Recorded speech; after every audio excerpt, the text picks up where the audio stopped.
Everyone, I hope you are doing great. तो हम कर रहे थे मैक्रो इकोनॉमिक्स। तो मैक्रो इकोनॉमिक्स की आज हम थर्ड यूनिट स्टार्ट करने जा रहे हैं, that is determination of income and employment. तो इसमें जो पहला चैप्टर है वो है aggregate demand and related concepts. तो शुरू करते हैं। तो what is aggregate demand? Aggregate demand क्या होता है? सी, जब हम क्लास 11th में माइक्रो इकोनॉमिक्स स्टडी कर रहे थे तो उसमें हमने पढ़ा था इंडिविजुअल डिमांड या फिर मार्केट डिमांड। तो जब हम इंडिविजुअल डिमांड की बात करते हैं तो कुछ किसी एक पर्टिकुलर इंडिविजुअल की बात करते हैं। कोई पर्टिकुलर गुड है, सपोज कोई एक पेन है, तो उस पेन की एक पर्टिकुलर इंडिविजुअल क्या डिमांड कर रहा है, वो हो गई इंडिविजुअल डिमांड। और मार्केट डिमांड की यानी कि पूरे मार्केट में उस पेन की क्या डिमांड है। तो यहाँ पर हम इंडिविजुअल डिमांड या मार्केट डिमांड की बात नहीं कर रहे, यहाँ पर एग्रीगेट डिमांड की बात कर रहे हैं, यानी कि total demand.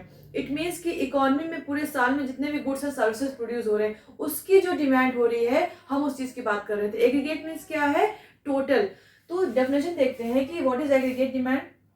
It refers to the sum total of expenditure that people plan to incur on the purchase of goods and services produced in the economy during an accounting year. तो aggregate demand क्या होता है? Total expenditure. It refers to the total expenditure that people plan to incur on the purchase of goods and services.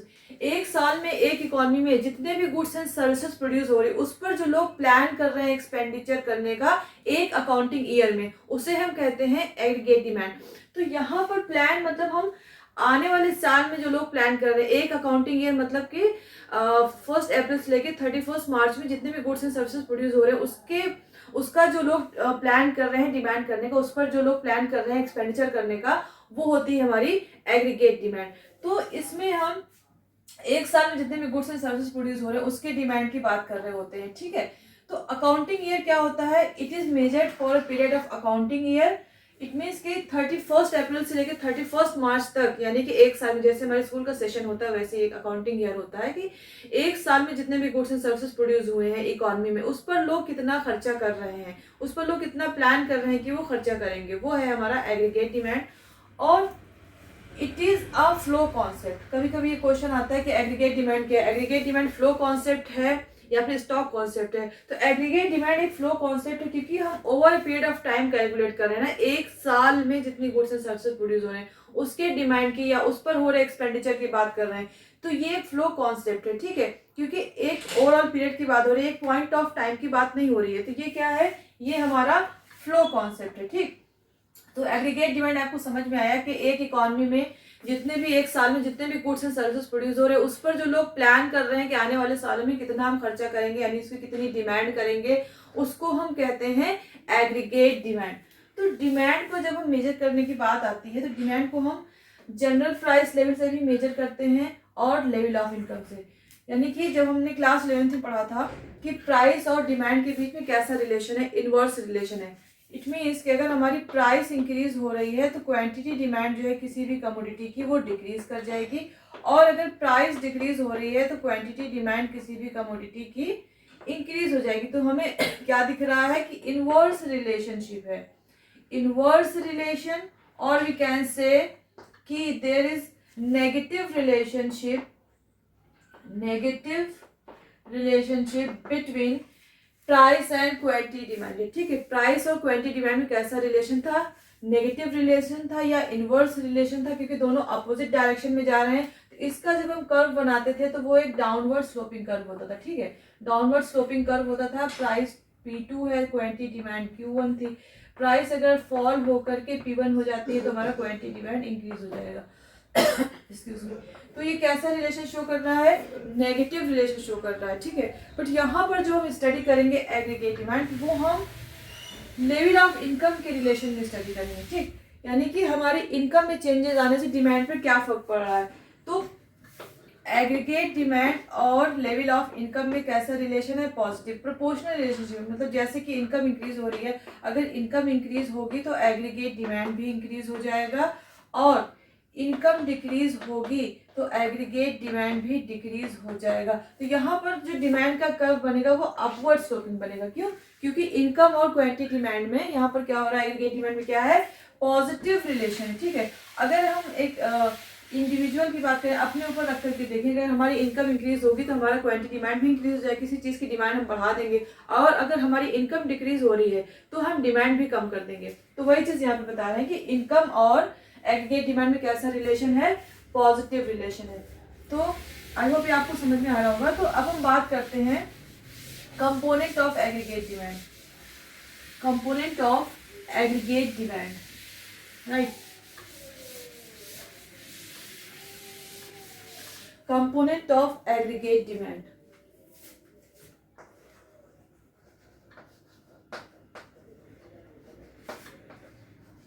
Component of aggregate demand. तो जब हम component of aggregate demand की बात करते हैं तो इससे पहले हम समझ लेते हैं कि हमारी इकोनॉमी जो है, दो तरह की इकोनॉमी होती है। We have two types of economy, one is closed economy, closed economy and another one is open economy, closed economy and open economy. तो जब हम क्लोज्ड इकोनॉमी की बात करते हैं, इट मीन्स कि रेस्ट ऑफ द वर्ल्ड से हमारा कोई भी ट्रेड रिलेशन नहीं है, ना तो हम एक्सपोर्ट कर रहे हैं फॉरेन कंट्रीज में और ना ही उन कंट्रीज से हम कोई इंपोर्ट कर रहे हैं।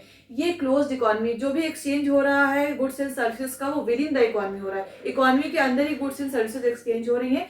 रेस्ट ऑफ द वर्ल्ड से, फॉरेन कंट्रीज से हमारा कोई भी ट्रेड रिलेशन नहीं है। तो क्लोज्ड इकोनॉमी में हमारे पास आ जाता है two sector economy, two sector economy. तो टू सेक्टर इकोनॉमी की जब हम बात करते हैं तो इसमें हमारे पास आ जाता है house hold sector, house hold sector and दूसरा आता है हमारे पास बिजनेस फॉर्म्स, बिजनेस फॉर्म्स। तो हाउस होल्ड जो भी गुड्स एंड सर्विसेज की डिमांड करते हैं, हाउस होल्ड सेक्टर जो भी गुड्स एंड सर्विसेज की डिमांड करता है, उस पर एक्सपेंडिचर करता है, उसको हम डिनोट करते हैं सी से। किस चीज से डिनोट करते हैं? हाउस होल्ड के एक्सपेंडिचर को डिनोट करते हैं सी से। दूसरा बिजनेस फर्म जो है या जो इन्वेस्टर्स हैं, बिजनेस फर्म्स, बिजनेस फर्म भी कुछ इन्वेस्ट करते हैं, तो ये भी गुड्स एंड सर्विसेज की डिमांड करते हैं। इनको क्यों डिमांड करना पड़ता है? क्योंकि इन्हें गुड्स का प्रोडक्शन करना, उसके लिए इन्हें रॉ मटेरियल की रिक्वायरमेंट हुई, कुछ मशीनरी की रिक्वायरमेंट होगी, राइट। मशीन्स चाहिए होंगी गुड्स को प्रोड्यूस करने के लिए, रॉ मटेरियल परचेज करने पड़ेंगे, रॉ मटेरियल परचेज करने पड़ेंगे, देन कैपिटल स्टॉक बिल्ड करके रखना पड़ेगा, इन्वेंट्रीज बिल्डअप करके रखनी पड़ेंगी। तो इस तरीके से इन्वेस्टर्स भी गुड्स की डिमांड करते हैं सो दैट प्रोडक्शन को कैरी आउट कर सके। तो इन्वेस्टर्स का या बिजनेस फर्म का जो भी एक्सपेंडिचर होता है उसको हम आई से डिनोट करते हैं। किससे डिनोट करते हैं? आई से। तो हम कह सकते हैं कि टू सेक्टर में एग्रीगेट डिमांड हमारा क्या होगा? Aggregate demand is equal to C plus I, यानी कि हाउस होल्ड का कंजम्पशन एक्सपेंडिचर और बिजनेस फर्म का इन्वेस्टमेंट एक्सपेंडिचर, दोनों को हम ऐड कर देंगे तो हमें टू सेक्टर का एग्रीगेट डिमांड मिल जाएगा, राइट। वहीं पे अगर हम बात करते हैं थ्री सेक्टर इकोनॉमी की,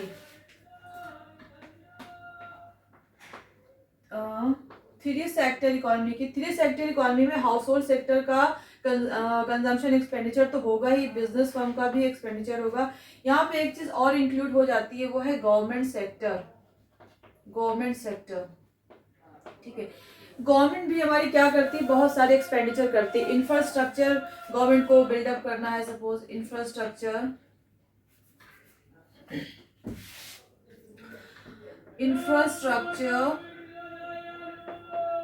रोड ब्रिजेस,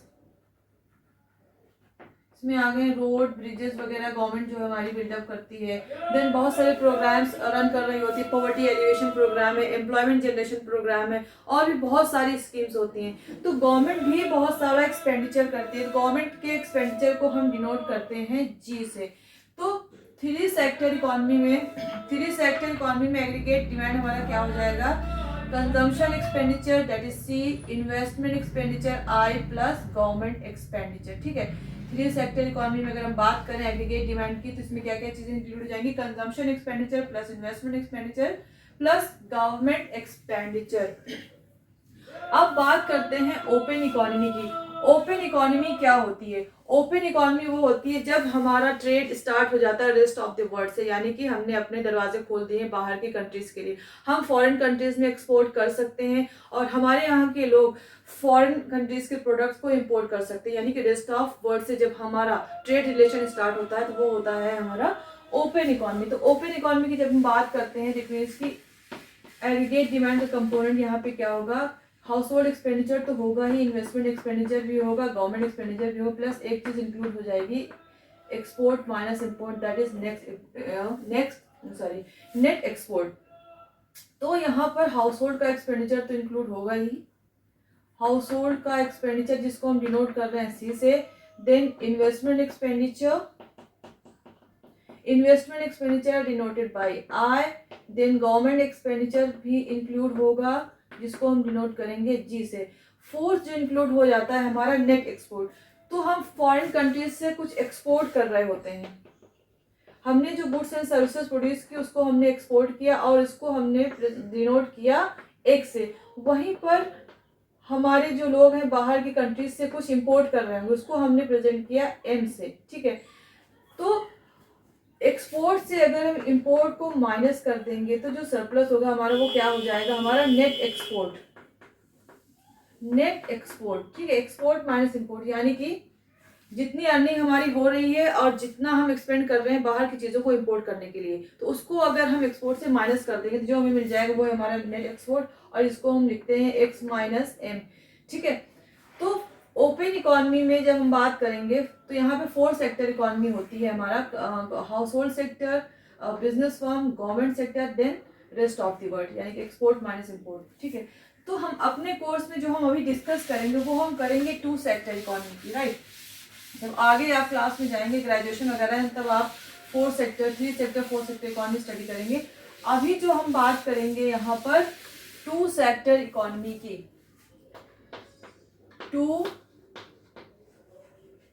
अभी जो हम डिस्कस करेंगे वो हम करेंगे 2 सेक्टर इकोनॉमी। तो 2 सेक्टर इकोनॉमी हमने क्या पढ़ा कि एग्रीगेट डिमांड का कंपोनेंट क्या है, कंजम्पशन प्लस इन्वेस्टमेंट, यानी कि हाउस होल्ड एक्सपेंडिचर और इन्वेस्टमेंट एक्सपेंडिचर। क्या है एग्रीगेट डिमांड का कंपोनेंट यहाँ पर, consumption expenditure and investment expenditure, right. यहाँ तक आपको क्लियर हुआ। तो जब भी हम एग्रीगेट डिमांड की बात करते हैं तो यहाँ पर हम एक्चुअल डिमांड की बात नहीं कर रहे होते, यहाँ पर हम प्लान एक्सपेंडिचर की बात करते हैं कि लोग क्या प्लान कर रहे हैं आने वाले साल में कितना एक्सपेंडिचर करेंगे उसकी हम बात करें, यानी कि हम एक्चुअल एक्सपेंडिचर की बात नहीं करते हैं, एक्चुअल एक्सपेंडिचर की बात नहीं कर रहे हैं, किस चीज की बात कर रहे हैं, प्लान एक्सपेंडिचर की, what people wish to plan, right, what people wish to spend on goods and services, ठीक है। तो ये तो वही एग्रीगेट डिमांड की डेफिनेशन की और इसके कंपोनेंट की बात। अब हम बात करते हैं एग्रीगेट डिमांड की schedule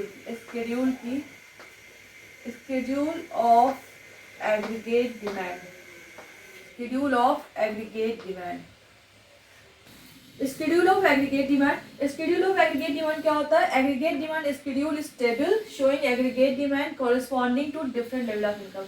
schedule of aggregate demand कुछ नहीं, ये टेबल है जो हमें बताता है कि अलग अलग लेवल ऑफ इनकम पे हमारा एग्रीगेट डिमांड कितना होगा, यानी कि डिफरेंट इनकम लेवल पे कितना एग्रीगेट डिमांड होगा, राइट। तो ये होता है टेबल ऑफ एग्रीगेट डिमांड या शेड्यूल ऑफ एग्रीगेट डिमांड। इसको एक टेबल से समझते हैं, here we are taking income, यहाँ पर कंजम्पशन एक्सपेंडिचर, यहाँ इन्वेस्टमेंट एक्सपेंडिचर और यहाँ पर एग्रीगेट डिमांड। तो जब इनकम हमारी 0 है तो कंजम्पशन एक्सपेंडिचर है 30, इन्वेस्टमेंट हर जगह 10 ही रहेगा क्योंकि हम यहाँ पे ऑटोनॉमस इन्वेस्टमेंट ले रहे हैं, यानी कि वो इन्वेस्टमेंट जो इनकम के चेंज होने से चेंज नहीं होने वाला है।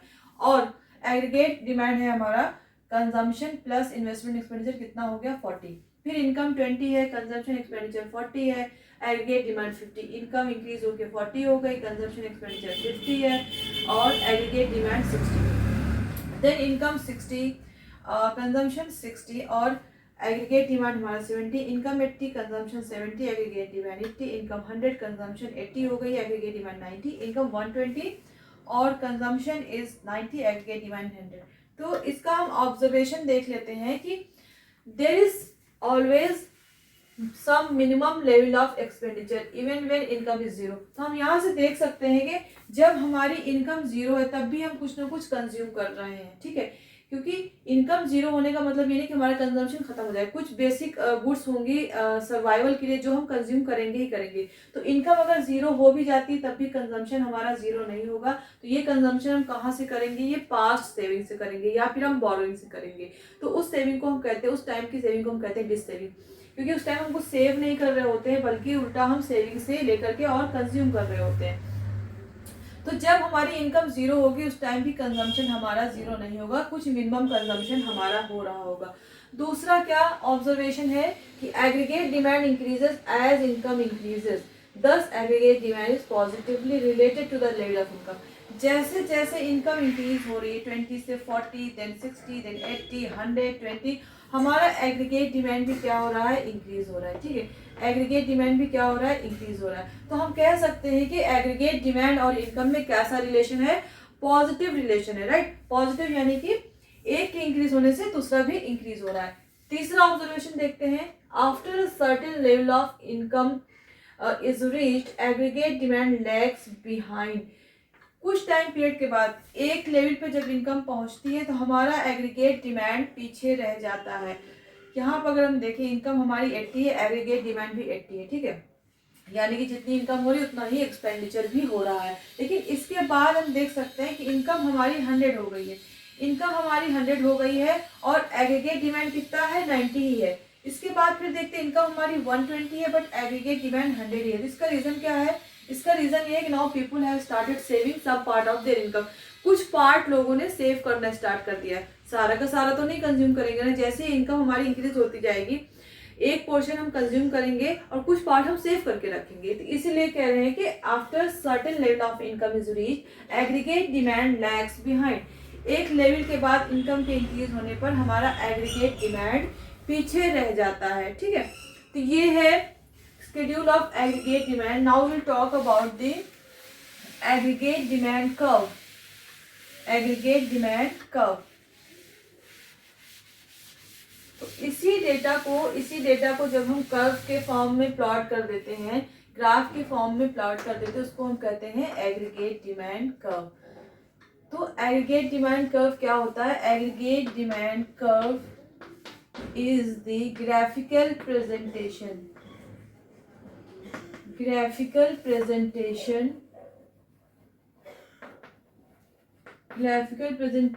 of aggregate demand at different level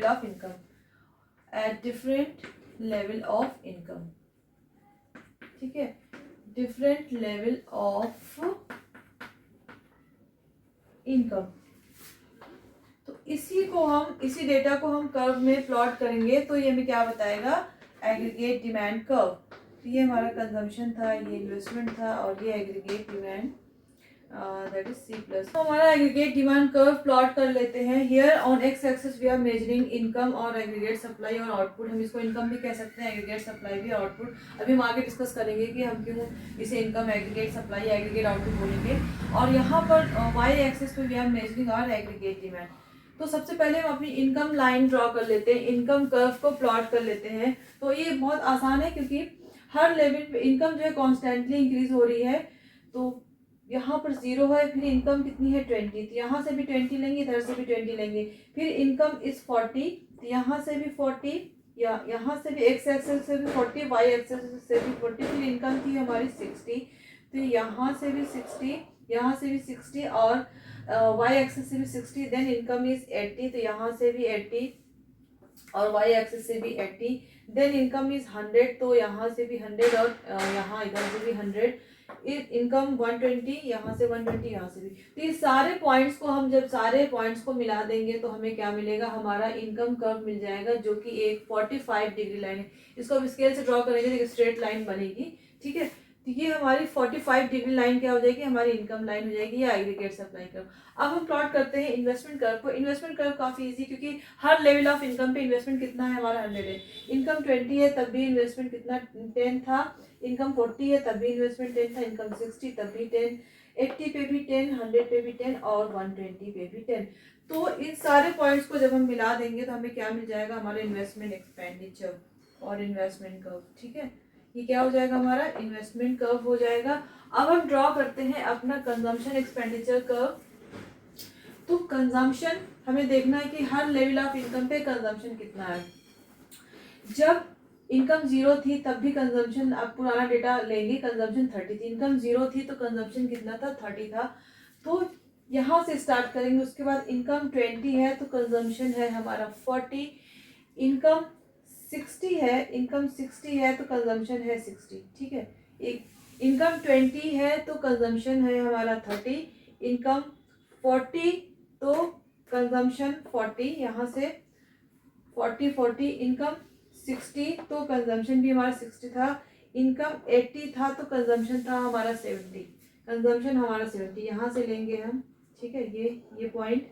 उसके बाद इनकम हमारी कितनी थी, 100 थी, 100 इनकम पे कंजम्पशन कितना था हमारा 80, 100 पे कंजम्पशन हमारा है 80 somewhere here, और इनकम इज 120, इनकम इज 120 तो consumption is 90, income is 120 here and consumption is 90, right. तो ये सारे डॉट्स को हम मिलाएंगे, सारे डॉट्स को जब हम मिला देंगे तो हमें क्या मिल जाएगा, हमारा कंजम्पशन कर्व, ठीक है। ये क्या हो जाएगा, हमारा कंजम्पशन कर्व, ठीक है। तो हमने इन्वेस्टमेंट लाइन ड्रॉ कर ली, कंजम्पशन ड्रॉ कर ली, इनकम कर्व ड्रॉ कर लिया। अब हम ड्रॉ करेंगे एग्रीगेट डिमांड का। तो एग्रीगेट डिमांड का इसके पैरेलल ही होगा, तो आप इसको डेटा से मैच करके ड्रॉ कर लेंगे तो ऑलमोस्ट ये ऐसे आएगा, ये कंजम्पशन कर्व के पैरेलल होगा। आप डेटा से मिला के ड्रॉ करेगा तो समवेयर इतना ही आएगा, ठीक है। तो एग्रीगेट डिमांड कर्व हमारा कंजम्पशन कर्व के पैरेलल है, क्यों, क्योंकि अगर एग्रीगेट डिमांड हम निकालेंगे तो कैसे आएगा, aggregate demand is equal to consumption plus investment. तो एग्रीगेट डिमांड से अगर हम कंजम्पशन को माइनस करेंगे तो क्या मिलेगा, हमारा इन्वेस्टमेंट। तो इन्वेस्टमेंट हमारा हर जगह सेम है, यानी 10-10 का ही डिफरेंस है, कांस्टेंट है। तो इसलिए कंजम्पशन और एग्रीगेट डिमांड कर्व का जो डिफरेंस है, कंजम्पशन और एग्रीगेट डिमांड कर्व का जो डिफरेंस है वो हर जगह सेम आएगा, राइट। तो अब इसके ऑब्जर्वेशन की बात कर लेते हैं हम कि एग्रीगेट डिमांड कर्व क्या है हमारा, it slopes upward. Aggregate demand curve क्या है, अपवर्ड स्लोप करता है, इट स्लोप्स अपवर्ड्स। क्यों, क्योंकि there is a positive relationship, positive relationship between aggregate demand and level of income। Aggregate demand और लेवल ऑफ इनकम में पॉजिटिव रिलेशनशिप है, इसलिए हमारा एग्रीगेट डिमांड का अपवर्ड स्लोपिंग है, डाउनवर्ड स्लोपिंग नहीं है। तो ये हमने कर लिया, एग्रीगेट डिमांड कर्व को ड्रॉ कर लिया। आई होप ये आपको समझ में आया होगा। एग्रीगेट सप्लाई, हमने एग्रीगेट डिमांड डिस्कस कर लिया। अब हम बात करते हैं एग्रीगेट सप्लाई की कि एग्रीगेट सप्लाई क्या होती है। तो एग्रीगेट सप्लाई क्या है, it refers to the aggregate production as planned by the producers during an accounting year.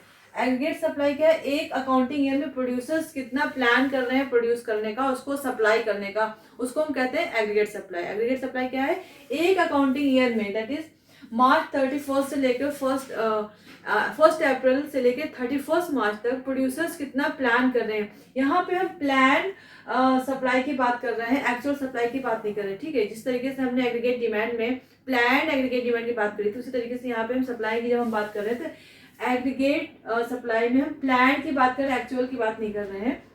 तो एक साल में प्रोड्यूसर्स कितना प्लान कर रहे हैं सप्लाई करने का एक इकोनॉमी में, उसको हम कहते हैं एग्रीगेट सप्लाई, ठीक है, क्लियर है। तो एग्रीगेट सप्लाई की हम बात करते हैं तो हमने बताया कि एग्रीगेट सप्लाई को ही हम इनकम कहते हैं, ठीक है। एग्रीगेट सप्लाई को ही हम इनकम कहते हैं, क्यों, क्योंकि जब भी प्रोडक्शन होता है इकोनॉमी में, वैल्यू एडिशन हो रहा है, यानी कि इनकम जनरेट हो रही है, प्रोडक्शन हो रहा है, वैल्यू एडिशन, यानी कि हम कोई रॉ मटेरियल वुड लेकर के, लकड़ी लेकर उससे कोई फर्नीचर बना रहे हैं, तो यानी कि उसमें वैल्यू एडिशन हुआ ना। तो पहले उस लकड़ी की कॉस्ट सपोज अगर 1000 थी, हमने उससे कोई फर्नीचर बनाया, उसकी कॉस्ट हो गई 10,000 या 15,000, तो उसमें वैल्यू एडिशन हुआ ना, तो उसमें आगे हमने सेल किया, उससे क्या हुई, इनकम जनरेट हुई। तो प्रोडक्शन हुआ, इट मीन्स उसमें कुछ वैल्यू एडिशन हो रहा है, उसको सेल किया गया, इनकम जनरेट हुई। इसीलिए हम कहते हैं कि एग्रीगेट सप्लाई क्या है, एग्रीगेट सप्लाई या इनकम, या अगर हम आउटपुट बात करें, तीनों ही सेम ही चीजें हैं, ठीक है। एग्रीगेट सप्लाई से इनकम जनरेट हो रही, इसलिए हम कहते हैं इसको इनकम, या फिर इसको हम आउटपुट कहें, तीनों ही सेम बात है, ठीक है, क्लियर है यहाँ तक। तो यहाँ पे हम बात कर रहे हैं कि refers to the plan expenditure, जैसा अभी मैंने बताया कि हम प्लान एक्सपेंडिचर की बात करें, प्रोड्यूसर कितना प्लान कर रहे हैं आने वाले साल में एक्सपेंडिचर करने का या सप्लाई करने का। तो एक्चुअल एक्सपेंडिचर की बात नहीं कर रहे हैं, हम प्लान एक्सपेंडिचर की बात कर रहे हैं। तो ये है एग्रीगेट सप्लाई। इसके स्केड्यूल की बात कर लेते हैं। तो एग्रीगेट सप्लाई का स्केड्यूल कुछ नहीं है, यानी कि जो इनकम और एग्रीगेट सप्लाई सेम ही चीज़ें हैं, तो दोनों तरफ हम सेम ही लेंगे। जितनी इनकम होगी उतनी ही एग्रीगेट सप्लाई होगी, ठीक है। जितनी इनकम होगी उतनी एग्रीगेट सप्लाई होगी। आप देख सकते हैं इनकम 20, 40, 60, 80, 100, 120 यानी कॉन्स्टेंटली इंक्रीज हो रही है। तो एग्रीगेट सप्लाई भी वही चीज़ है, ठीक है। इसी को अगर हम कर्व के उसमें प्लॉट कर देंगे तो हमें क्या मिल जाएगा, हमारा एग्रीगेट सप्लाई कर्व। तो यहाँ पर एक्स एक्सिस पे हम मेजर कर रहे हैं अपना इनकम, या इसी को हम कह सकते हैं एग्रीगेट सप्लाई, ठीक है, इनकम या आउटपुट। और वाई एक्सेस पे हम मेजर कर रहे हैं एग्रीगेट सप्लाई, ठीक है। तो चूंकि इनकम और एग्रीगेट सप्लाई सेम ही है तो डेटा हमारा सेम ही है, तो इसको जब हम प्लॉट करेंगे तो हमें क्या मिल जाएगा, हमारा एग्रीगेट सप्लाई कर्व, या फिर इसी को हम कह सकते हैं इनकम। तो कैसे प्लॉट करेंगे, एग्रीगेट सप्लाई कितना है, यहाँ पर 20, इनकम भी 20, यहाँ पे एक डॉट लगाया। देन एग्रीगेट सप्लाई कितना है 40, इनकम भी कितनी है 40, एग्रीगेट सप्लाई 60, इनकम भी 60, एग्रीगेट सप्लाई 80, इनकम भी 80, aggregate supply 100, income 100, aggregate supply 120, income 120, right. तो इन सारे पॉइंट्स को जब हम मिला देंगे, ये हमने ऐसे ऐसे इस तरीके से बनाया, ठीक है। तो इन सारे पॉइंट्स को जब हम मिला देंगे तो हमें क्या मिल जाएगा, हमारा इनकम या aggregate supply curve. So that's all for today, thank you very much.